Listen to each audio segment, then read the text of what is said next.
Hello, I hope all of you are well and doing good and focusing on your well-being. Today I bring to you the last variation of the Virbhadrasana. We have all discussed the Hindu mythology that is related with yoga and the Virbhadrasana, how it is a warrior pose called Virbhadra, who is nothing but a descendant or an incarnation of Lord Shiva.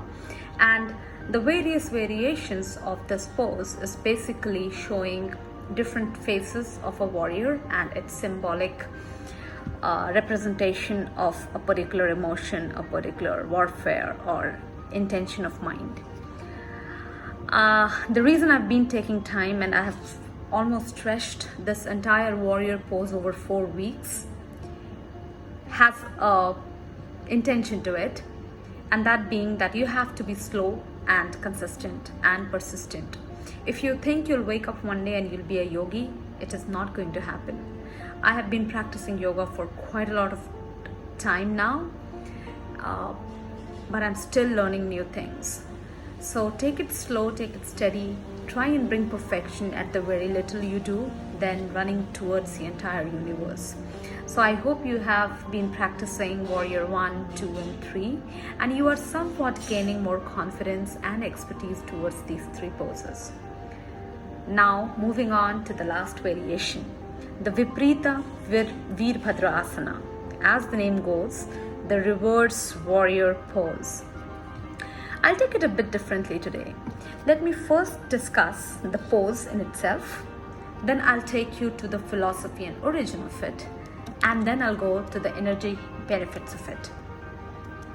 So this is basically, as the name goes, a reverse warrior pose where you are compressing the entire spine while stretching your intercostal muscles. This pose actively concentrates on your breathing muscles. That helps the rib cage to expand, and at the same time the back takes a lot of weight and it helps you align along with the diaphragm. A lot of people also consider Virbhadra pose as an intermediary level pose which opens your Anahata chakras, also called your heart chakras. What is the philosophy and origin behind the reverse Virbhadra pose? So think about it. A warrior has to be always alert and at the same time also aware of the opposite side. If I cannot step into the shoes of my enemies and think the way they are, I'm not going to ever win my battles. Reverse warrior pose has an origin to this deep philosophy wherein at all part of lives, let's say when practicing a reverse warrior pose, ask yourself the definitions or beliefs in your life and question them from a different perspective. There are 2 sides to each coin. The better you know both the sides, the more prepared you are for your battles in life, for your life struggles, and it adds a lot of grace, ease in your day-to-day battle in life. So the intention of reverse Virbhadra pose is also to highlight you how important it is to think from 2 different perspectives or different perspectives to add more color and more transparency to your thinking. The pose, when you are stretching into this pose, you ideally bend your back and you're opening up your chest. This also instills in you a lot of positive vibes, and this pose is tend to bring you a lot of self-esteem and perseverance.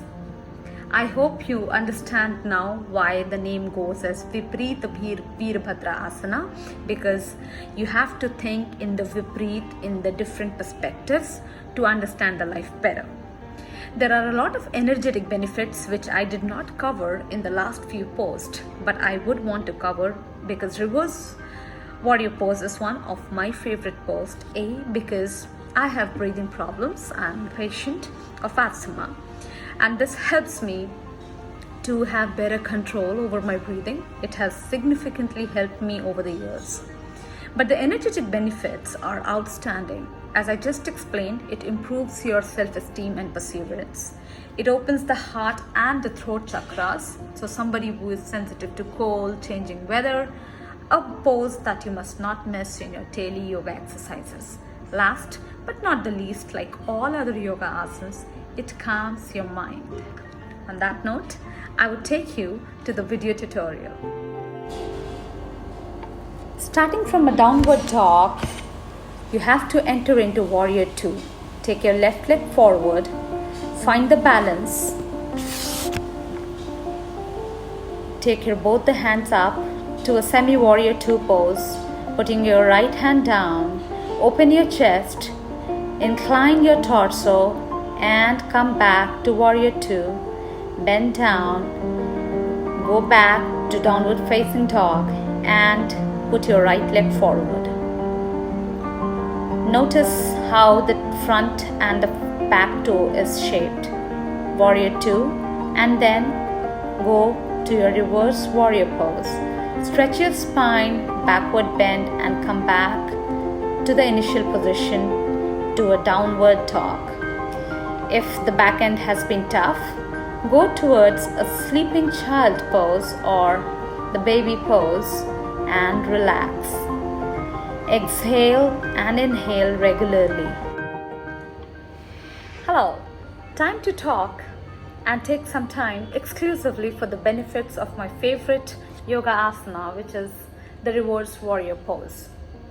As you have seen, it's a static standing back end posture, and the benefits of these poses are many, both right from your anatomical benefits to your mental and your personality benefits. But let's start with the core muscles. The back end position or the posture helps stretch and strengthen the chest, rib cage, abdominal muscles, intercostal muscles, neck, arms and throat muscles. So when you are stretching and encouraging proper breathing through these muscles when they are actively engaged in a warrior pose, you are benefiting to strengthen and lengthen your muscles. You are improving your breathing. You are also preparing your body and your anatomy to be resilient enough and move towards more challenging back ends like the chakrasana. So guys, if you have mastered the reverse perspective, the reverse warrior pose, the upcoming battles of the different yoga asanas are going to be way more easier for you. I hope you understand the importance of a different perspective. Beyond that, your spine and your nervous system.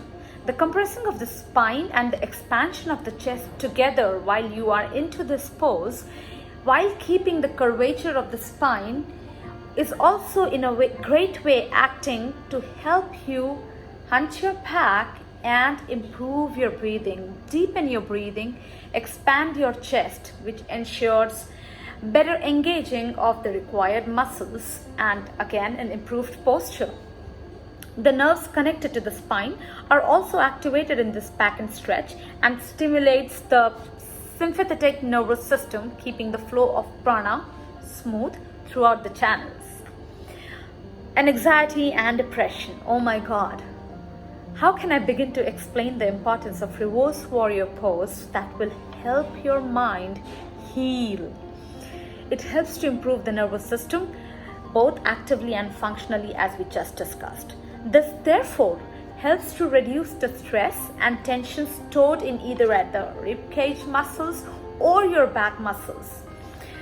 With the stretching and the compressing of these muscles, there is a room for opening the blocked passages, which will help to release the accumulated tensions, the stress, taking care of symptoms related to anxiety and depression.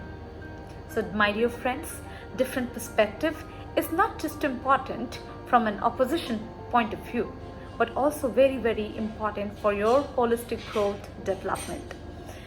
And last but not the least, we should also discuss what needs to be avoided while practicing the reverse warrior pose. Given it's a very holistically concentrated back and standing posture, some precautions to keep in mind.